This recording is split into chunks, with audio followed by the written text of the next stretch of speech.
something to think about, just the whole drug war, full spectrum of it. Like, how prevalent do you think in these legislative decisions, especially SoCal, border towns, stuff like that, how prevalent do you think the influence of the black lobby, that I like to call it, or the cartels, is in some of these lawmakers' decision process?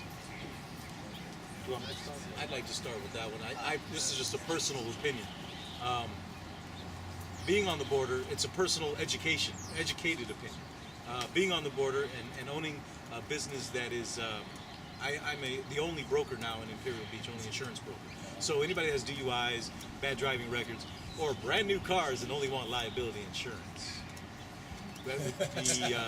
that would be who I insure. So I have lots of clients that would come in, say 6 or 7 brand new vehicles, and just want liability insurance. You know what I mean? So those gentlemen are really upset at medical marijuana because it's taken a bite out of crime. And the drug war that you see, the killings in Mexico, the bloodbath, is attributed not a little bit, but solely on medical marijuana. The issue is that the drug cartels are making 65, maybe 70%, some people say 60% of their income came from marijuana. Their largest market was California. That's dropped. They have no income in California. It's all being grown medicinally in homes and not through the cartel. I firmly believe that the Mexican president has spoken with our president and has asked him to shut down this medical marijuana thing because it's causing a bloodbath in his nation. And I also believe that it's incumbent upon the DEA to keep medical marijuana at bay because it, as you check, also funds 60% of their operation. So we've got a couple of different cartels, the Mexican mafia and the federal mafia, both that have, I think, influenced this fight. One of the panelists want to answer the question. You absolutely can. I think we're covered in break. Awesome. Okay. I'm going to just jump in. Sorry, this is an inelegant time to say it, but the volunteer clipboards are going around. So even if you're a canvasser and you're interested, we want your information down so we can know that you're interested in working on this issue, which is great. And so, yeah, and if you want to volunteer, definitely put your name down, but even if you're just interested in working on this issue, those are what the clipboards are going around. Thanks. Actually, I do. I want to add something real quick to the question, Hex, that you brought up. The campaign in Imperial Beach, if there was ever a way for citizens to actually go out there and physically, legally fight the cartels, this is the way to do it. We are doing it. This campaign will be a direct influence against the drug smuggling that's happening, the cartels that are killing people. This will actually be fighting against it. We will overturn the ban that keeps them in business, and we will replace it with safe regulations that will help pay the taxes to the state coffers, that'll help decrease crime, as statistics have shown. The Imperial Beach patch down there did a crime study just a few days before the city passed their ban. That crime study proved that even with the unregulated, the ones without a license, dispensaries that they have in the city of San Diego, especially in the South Bay, there has been no increase in crime. In fact, there's been a drop. There's been a drop in crime because the drug dealers are out of business. So yes, I think there is influence from the cartels on that level. I don't know if it's direct or if they're actually, having meetings with the council members or whatnot, but this will be a fight against it. And anybody who wants to fight against the cartels and the violence that's going on should join this campaign. Yeah. That's true. Anybody else have any questions? It's kind of in the same vein, actually, but we have noted the correlation of race and class to imprisonment, particularly pertaining to cannabis. Is that a relationship, is sort of incidentally correlated to the privatization of the prison system? So all these correlations, is there a distinct line of connection, that we can make that question? Well, I think the corporatization of prisons is a hugely Republican item, and the squashing of medical marijuana is a hugely Republican item. So I think we've hit the Republican nail on the head. But is there any sort of like exact relationship that has I been mean, I established? think that there's a lot of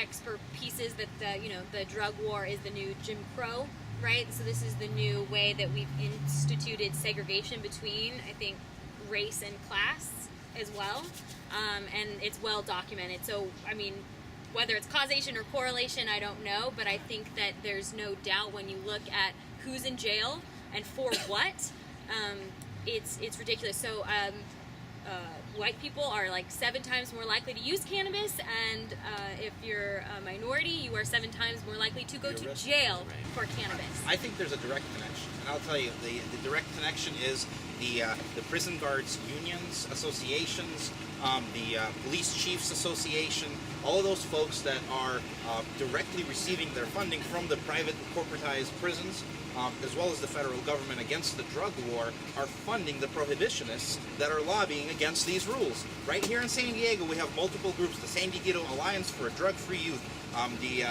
what's the other one? There's a couple of famous ones out here, but they literally receive funding from these types of associations who get their money from the members who are running the private prisons to lobby against safe access right here in San Diego County. I'm not talking about statewide or not, no, right here in San Diego County. We're going to have opposition on this campaign, and it ain't going to be from the people who don't agree with this initiative and the way it's written. It's going to be from people who hate medical marijuana. It's going to be from people who want to put any users of medical marijuana in jail, the same people that have been fighting this all along, the same prison industrial complex that's been fueling this drug war that doesn't want to cease to exist because of that money that's involved. So absolutely there is a direct connection. Comment. Go ahead. It's my name's Dawn, and it seems like my experience is unions are generally thought to be more of a Democratic party. Yes. So what I hear you saying is, yes, it's a Republican agenda with. Well, specifically the Specifically, prison. I'm glad you brought that up, because the UFCW, for example, were one of the co-proponents in the statewide initiative that was going to run to regulate dispensaries and repeal some of the things, but they've ended up changing their course slightly recently on it. But we're probably going to get some endorsements from local unions on this effort as well. It's the associations of police chiefs. It's the associations of cops. It's and they're typically not called unions. They're typically called associations, but I believe the prison guards actually have a union. And that's one of the few unions out there that's vocally lobbied against it. And also, give you an example, Imperial Beach, every time they make an arrest for marijuana, they get paid twice. The city of IB gets paid twice every time that somebody gets arrested for medical marijuana, for every person. So they have a financial interest in keeping it illegal, so that they can keep receiving that funding every single year. All right, well, we are just about out of time. That was really heavy information to take in. So, but that's why we're doing this. One more time. Gonna wrap things up, but I just really, Can really... Ricky say? Oh, yeah, go ahead. I just want to say that it seems that you probably have to just take one step at a time. Medical first, and then like wine or like all right out. And so I think as long as we're all on the same page on that, that we'd be more effective into getting it out there as a medicine people need it, and then everybody else can just get it the good old-fashioned way. Can I speak to that real quick? Really quick, Jerry. Absolutely. I agree completely, and that's why I worked on Prop 19. That's why I'm going to work on whatever legalization effort is going to come up. But one thing that I believe in strongly is separating the two issues, because as I mentioned in the beginning, sort of in why I'm an activist, even if we do get it legalized, which I'm fighting for, and I will, do everything I can to make sure that that happens federally and on a statewide level, but that still won't fix the issue of getting it into a hospital or a convalescent home. As alcohol is legal. It's not in hospitals or convalescent homes. It's not a medicine, but cannabis is, and it should be. And so that's one of the reasons. The other thing, before we close it off, if anybody hasn't mentioned it, visit the website. It's already up, the campaign website, safeaccessib.org. The National Americans for Safe Access site is safeaccessnow.org. Our local San Diego one is safeaccesssd.org. They're pretty easy to remember. And again, IB is safeaccessib.org. So check it out. You can sign up there as well. Thank you. No, no All right, worries. thanks, No worries. Yeah. Yeah, I just wanted to ask specifically Joey really quick, like tying, because we do have a lot of LGBT activists here, or allies that fight for LGBT rights, and how, in your own words, you would tie the cannabis fight into the fight for LGBT equality and LGBT rights. That's a really good question. HIV/AIDS has been a huge issue for the LGBT community since the early mid-'80s. The LGBT community really came together when it was a huge issue. We were really divided as a community before then. And then we came together during all the deaths and the epidemic that was HIV and AIDS during that time. It's a really huge part of our history as a people and as a culture. So regardless of whether or not people use medical marijuana, to deny the fact that it has nothing to do with our community would just be turning a blind eye.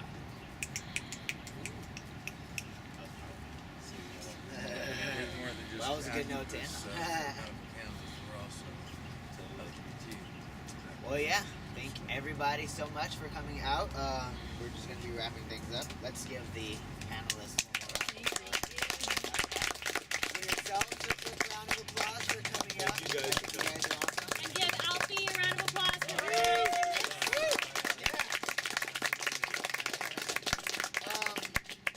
Yeah, we hope this was really, really informative and inspiring, especially because, yeah, we really, really want to get behind this IB effort. Also, we have a volunteer event coming up. Yes, okay, so who wants to help pass the Imperial Beach Ordinance?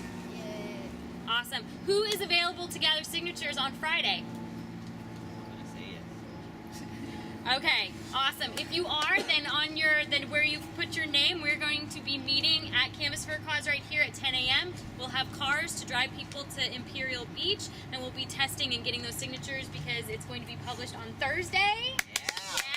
Yes. Today we received the title and summary from the city, which we are extremely disappointed with, but we were expecting that disappointment in the language of their interpretation of what we're trying to do.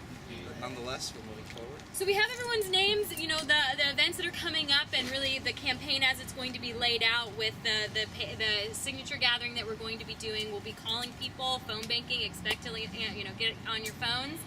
And we'll sort of start designating what days are good for people. But it's going to be a really big effort starting this Friday. Again, 10 a.m. right here. We're going to drive you down. And it's really the first, we're going to be testing. How long does it take, one person to gather 50 signatures, or how many signatures can we get in an hour? We're really going to be able to learn a lot from that. Canvassers who are interested definitely talk to the field team. And also, at Canvas for a Cause, we raise funds for issues that we care about. So we are also writing a fundraising wrap for medical cannabis, and we're going to be testing that out over the next couple of days. So we have a lot of really great momentum, I think, moving forward. This is what we're trained to do. This is what the field team has done for the Fair Education Act. We used to work on gay marriage, and then Jersey, the fabulous Jersey, wrote the Fair Education Rap, and now we go out on that. And we can be also successful in cannabis. No, for every Canvas for a Cause activist, we are always going to be working on Safe Kids. But, if we can get a contingent of 5 or 6 people who can really raise funds and start building funds for the campaign, that's what we're going to be doing. So it's really exciting. And again, Friday at 10 a.m. right here. We do have another event right now, so anybody yes. who's staying, we have a phone bank happening downstairs. We're calling voters about the Fair Education Act to stop bullying against LGBT youth. It would be fantastic if you can join Alfie and Holly in Alfie's second event of the day. All right. Thank you guys so much. Just press this. Yep, that's it.